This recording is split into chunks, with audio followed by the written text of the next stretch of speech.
Finally, getting little spurts of spring showing up here in the coldest month of the year that it feels in Chicago. On the stoop, actually made it out there this past week with the wife. We were out on the stoop enjoying the neighbors walking by, people saying hi, wiping the sleepy, wintry eyes off and realizing, oh yeah, there's people actually sitting on a stoop. And how you doing, neighbor? Haven't seen you in like 6 months. So it is that time of year, although today, as I record this, on a frigid day in Chicago, I think the winds are howling at like 40 miles an hour. There's a gigantic snowstorm out on the East Coast. And, right when you think winter might be done, it kind of slaps you in the face and says, forget about it. To quote one of my favorite movies, it's kind of been a big old shitburger kind of a week. To start with, my dad has lots of friends from when he grew up, right? So my dad is a South Side Chicago guy, grew up in the Garfield Ridge neighborhood. And as the story goes, he met a lot of his friends when he worked at McDonald's on Cicero Avenue, just south of the expressway, like 48th, 49th in Cicero, right outside of what used to be kind of like a housing project of sorts, not like the big tall ones that you might think of like Cabrini Green, but nonetheless housing projects that were just south of the expressway going into the 55, going into the city, or I suppose leaving the city as well. But that's where the McDonald's was, not far from where he grew up at 51st in Austin. So just a little bit of a drive, but it was far enough for him to go and to hang out, and that's where he met some of his lifelong friends. Like on the street, my dad had this guy named Wayne Biscup, and he was a great friend of his. And also on the street was a guy named Nix. They called him Nix. His actual name was Russell Arch. So, those guys became buddies and pals. And, I think Nix went to a different school. He went to like a Catholic school after grammar school, but they all went to St. James High School, right? And then, Wayne went with my dad to Kennedy High School and hung out there. But, they were still friends. And my dad, back then, you started working when you were like 15, man. And, my dad started working at McDonald's, and it became like what you hear about in movies, like in the 60s. When you watch movies that takes place in the 60s, that's like what that McDonald's was. This is like when McDonald's actually still had like real fries. You know what I mean? Like they didn't have Big Macs or anything. They had cheeseburgers, hamburgers, and fries, and milkshakes. And everybody came in there because it was, on a busy street. Cicero Avenue is a busy street. That housing project actually was home to a lot of people that worked there as well. Like it was one of my dad's friends who lived in that area. And this is a crazy story that he told me a long time ago. My dad was friends with the gentleman, and I forgot what he said his name was, but he lived in those projects. African-American guy, probably, it sounds funny to say this, but this is what life was like. This probably his first friend that was African-American. You know what I mean? Just because my dad he grew up in Garfield Ridge was very dominantly white at the time. So I befriended this guy, and they were really good pals. And my dad would offer to take him home. And, like the way you would get into this housing project is you would drive, and there was like kind of one way in, one way out type of thing. Cause I think the back end of it might have been like rail yards, or it might have like been 55. I can't exactly remember the back of it, or was, rail yards or the airport. I'm something like that. But there's something that created like a back where you couldn't like get out. So in essence, you come in off Cicero and you go into this place and you drive around, and it had all these little, like almost like a subdivision within a city. And that's what this housing project was like. Kind of like some parts of Cabrini Green that are still left that they didn't tear down, that are, by Stewart Park on the city's north side. So like that neighborhood. So he would offer to drive him home, and his friend was like, listen, Tom, you can't, my dad's name's Tom. Listen, Tom, you can't drive in. You got to let me off here. And I was like, what are you talking about, man? I'm going to drive you to your house. Like, I'm driving you home. And the guy's like, no, man, you can't do that. And he's like, why? And he's like, because if you get out of the car, or if you drive your car into this neighborhood and I'm in this car, there's going to be problems. There's going to be fights. And he's like, you might not get your car back, and you might not be able to get back. And my dad is full of piss and vinegar. And he's like, well, I'm not scared, and blah, blah, blah. I can drive in there. They can't, you know. And his friend was like, no, you don't understand, Tom. Like, you're going to cause me more grief than anything. So can you just let me off here? So that was like the first time my dad tried to understood the streets, if you would. And, you know, it was a great lesson for him. But there were times when in school at Kennedy, this guy went to Kennedy, and my dad and him kind of had to pretend they weren't friends, because my dad was at Kennedy High School on Chicago South Side when the high school integrated, when they brought kids in from all parts of the city, and it wasn't just white kids at the school, you know, and that was a huge deal. My dad said that there was parents were protesting outside of the school. Most of the kids didn't care the way that like history likes to say, according to my dad. He's like, we just wanted to go to school. We didn't care. You know, back then it was so oddly different. We kind of just stayed, they stayed to themselves, we stayed to ourselves, and occasionally there was fights. And when there were fights, my dad and his buddy, you know, would have to pretend they didn't know each other. And that also had to happen when my dad's friends would come into McDonald's, or and when this guy's friends, because all of his friends, this guy that my dad's friends with, lived in that project that was right there. So they would come in, and my dad would have to like pretend not to be friends with his friend.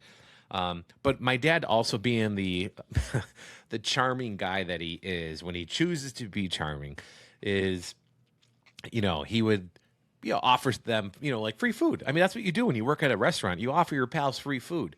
And it was like a wink and a nod to those other guys, where it's like, hey, man, we go to school. So, you know, like, we're looking out for you. Thanks for coming in. You know, like they give you, you pay for your burger, we'll give you the fries for free type of thing. So anyhow, one of the guys that ended up working there was, I believe, there's a few of the guys. But the girls used to come in. That's my story. The girls used to come in and hang out. And I believe Nick's was the other guy that my dad worked with at this McDonald's. And I believe Wayne Biscup worked there too for a little bit, but he kind of left because he was kind of a shit-talking kind of a guy. So, you know, Nick's used to be in there. And Nick's started dating a girl named Diane. And Diane had a sister, and her sister's Kathy. And Kathy was friends, or was going out with and was sweet on at this time. So I might be, you know, screwing up the story just a tad, just with the timing, but the facts are true. She dated a gentleman named Kevin, and they dated for a long time. They got married, and they have been married for a long time. Kevin and Kathy Kritzka, who are one of my dad's lifelong friends. And when I'm talking lifelong friends, my dad's 75 years old on Friday, and he's been friends with them since he was 15. So there you go. And that's no BS. That is friendship for all these years. I remember going to their houses when we were kids, birthday parties, weddings, my second wedding, quinceañeras, you know, like we've all kind of been part of each other's life as far as the kids of these friends. Like, I know their kids. I don't know them well. We used to know them better when we were kids, but you know, you grow up, you're in different neighborhoods and the suburbs, you know, that's not how life works. But my dad has been friends with these guys forever, and he still is. He's been fishing. Now, unfortunately, Wayne passed away, I would say probably, maybe 10, 15 years ago now. Wayne passed away from cancer. Wayne was married to a lovely woman named Maureen, and they were all part of this clique. You had Maureen, and you had Wayne, you had Kathy and Kevin, and then you had my dad and his ex-wife, which her name was Nancy, and a couple other guys, a couple other stragglers. But those were the core, right? And last week, Kevin Kritzka lost his life, and he was an engineer, worked at the Tribune Tower, because I used to work at the Tribune Tower back in the day when I worked at WGN, and I knew he was there. So it was like this common thing. You know, I saw him maybe once or twice when I was at WGN. He was a building engineer. He kept the lights on. He kept the place from falling apart. And let me tell you, a building that was built in the 1920s had 1920s operating software, if you will, when it came to the building. It was old, but it ran well, and Kevin ran it because he knew what he was doing, and that was his job.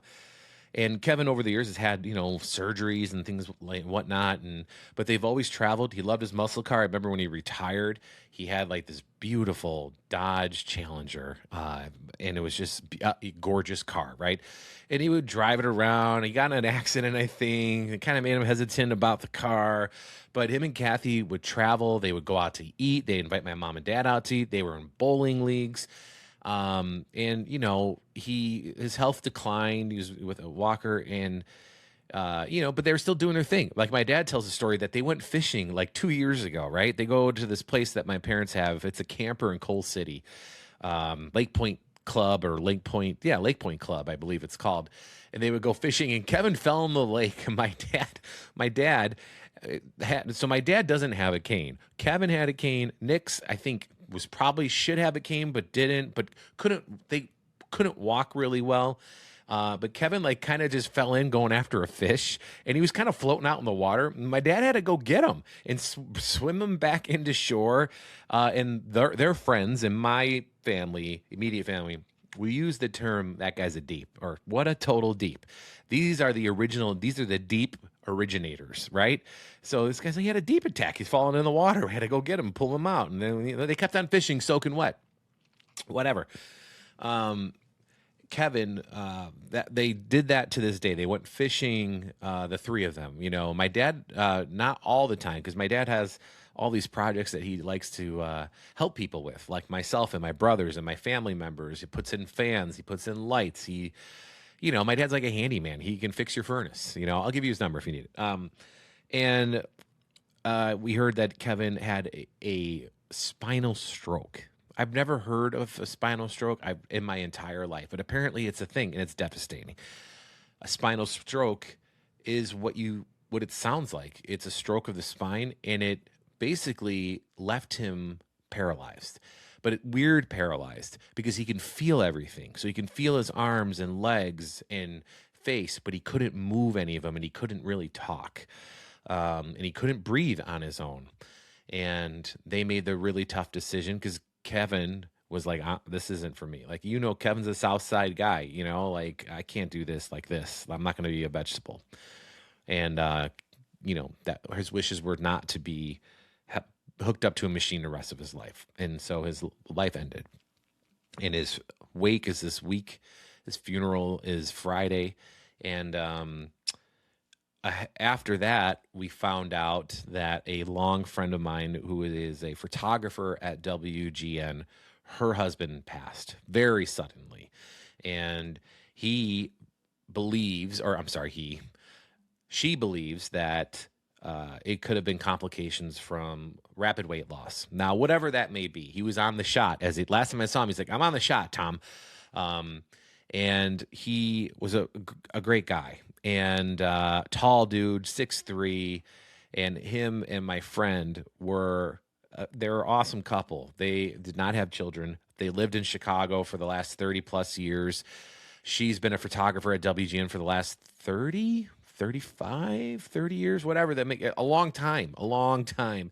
He was a security guard with the Cubs. And when I say security, he was a little bit more than that. He was like the managers of the security guards at Wrigley Field during the Cubs playoff run.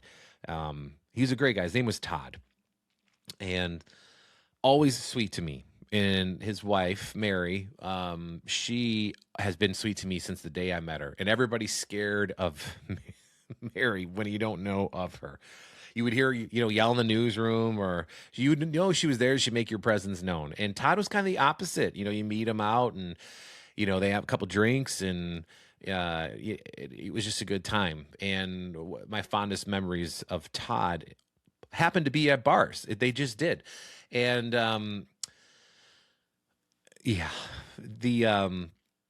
best time, some of the best times, so Todd was the head of security at Wrigley, so he knew a lot of people. And this is before the Cubs won the World Series. So this is up to and happening in post Cubs winning the World Series. He was there. And my favorite story, I wasn't a part of it, but him and Mary got to go on the plane to Cleveland for Game 7, and they saw the Cubs win the World Series in Cleveland.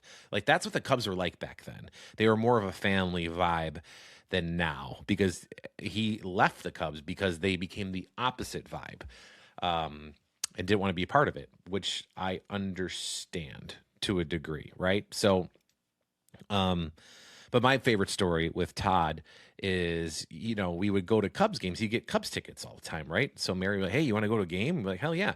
So sometimes he would meet us at Wrigley because he would start for a day game. He'd be there early. Or sometimes we'd go to this bar called Fuller's on Irving, which is about 2 miles from Wrigley, and go there first, then go to the game.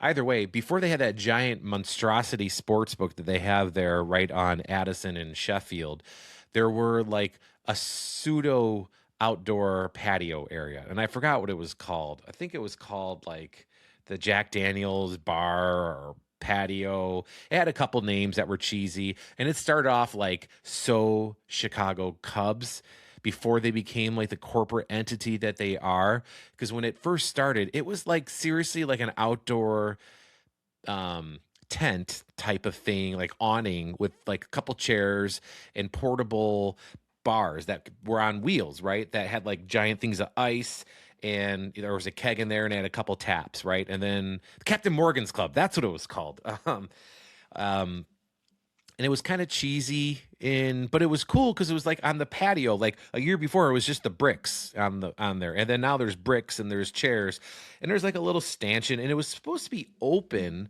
before the game where people who didn't have tickets can go in and all that. And I don't know, somehow, somewhere along the way, I don't know if that's still the case. I haven't even been in the sports book. That's how much I haven't been a part of what's going on over at Wrigley the last few years. But um, going there though, it was outstanding because you go and sit down right on Addison there. Addison Sheffield is where it's at, if I misspoke. But it was just like in the heart of it. You can hear the L rumbling in the background, and there would be Todd, waiting for us. We get there, we sit at a table, and then he'd get up and he'd walk over to some guy, and some guy, his name might be Gus, I don't remember. Some guy would be like, oh, I'm taking care of you all day. So there was a couple times, and Todd would hang out, and then he'd go and do his job. And then after the job would be done, you go back. And sometimes we'd still be there. Sometimes we never even went into the game. We'd go and sit there in the Captain Morgan Club and drink, because they had some kind of TVs. But again, this was very primitive to what it is now. I mean, there was like a TV in the corner with like a tear in the roof, and the sun was on like the one part of the screen that you couldn't tell who was batting. It was like that kind of a thing. But it was awesome. It was so Chicago. That's the best way I can describe it. It was so like rogue, like, it's good enough to Chicago. And that's what Wrigleyville was like before what it is now. It was very, it's good enough. It gets the job done. And I mean this with all due respect, similar to what it's like kind of going to Comiskey to this day. Kind of like that vibe, right? So, we go there, we have a good time, we laugh our ass off, and there would just be like, first it'd be like Mary and I, then Mary and I and a couple other people from the old number 9. Then it'd be a couple people that they knew. And then before you knew it, we're drinking with like 14 people, 15 people that we didn't even know. And we all drank for free, man, and it was great. And it was this wonderful, magical Friday, you know, 3:10 start time games at Wrigley, or 1:20 start times at Wrigley, whatever it was. And it was magic, man. It was just magic. Get the nachos. And I'm talking drinking, man. I'm not talking just having some beers. We were having vodka sodas. That was like the drink for Mary and I, for sure. And we put them away pretty quick because it was hot on those summer days, but the cups were this big, what I mean? They were like half a shot and mostly water. But it was a lot of fun. It was a lot of fun. And Todd provided a lot of those memories for myself. My most favorite memory in my life has to do with Todd. And it was because Todd was working during the 2016 season, as I mentioned, and he had tickets for the National League Championship Series Game 6 against the Dodgers at Wrigley Field. Crazy story. And the reason why I'm saying all this is because even with Kritzka, he passed, and Todd passed, this weekend, which unfortunately was awful. I don't even know if I actually even said that yet, because I'm still kind of dealing with it as I'm saying it out loud.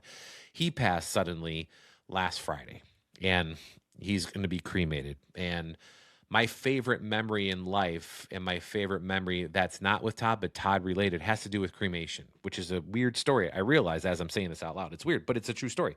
So game 6, I'm at Wrigley Field. I'm at the Ron Santos statue waiting to go into the park. It is packed, and this is when the Cubs, when Wrigleyville was kind of under construction, and there wasn't a lot of places to go because that building that now has the movie theater in it, and I think a bowling alley and the Harley Davidson, or if it was still there, whatever, that was all like under construction. There used to be a 7-Eleven on that corner of Sheffield and Addison. It was wonderful. You used to go in there, get a couple of hot dogs, go into the park for $4. You eat, fine, whatever. So I'm waiting for Mary. Her and I are going into the game because she asked me to go with her because Todd got some tickets, and I wasn't really allowed to tell anybody at the time because people would be upset. And I'm waiting outside, and I hear this woman, and she's, you hear like this commotion going on, and this woman crying and, pleading, but you don't really know what she's pleading and crying out. So I kind of make my way over to her because when if you know this, before the tickets, before the gates open at a ball game, like 2 hours before, it's closed. So everybody's just kind of hanging out, waiting to go in. So and this is a playoff game. This is like the game that they eventually won and went to the World Series, right? So it's a big game. So I'm waiting to get in. I'm listening to the radio because I'm a nerd, listening to the pregame radio. But I took out one of the earpieces. I'm listening to what this woman's saying about what's in regards to the game. And I get closer and closer, and she's crying. And I said, "What's wrong?" And she says, "Nobody will take my dad to the game." And I said, "Well, why not?" And she goes, "Because he's in this." And it was a canister. I want to say it was a little bit bigger than a old film canister. It might have been a film canister. It was a skinnier, long one, I remember. I think I remember correctly. But it was a canister. Plastic canister. It had a lid that's connected to the canister. Plastic, but you pop it off, and, it's good to go, right? And I said, what do you mean nobody wants to take you in? She's like, "Well, we don't have tickets. My dad was the biggest Cubs fan. It would have been his dream to be at Wrigley Field today to see the Cubs win the World Series." And they haven't. There was no guarantee, right? And I looked at her and I said, "Well, do you want me to bring him in? I'm going to the game." She's like, "You are?" I said, "Yeah, I'm going to the game. I'm sitting in the right field bleachers."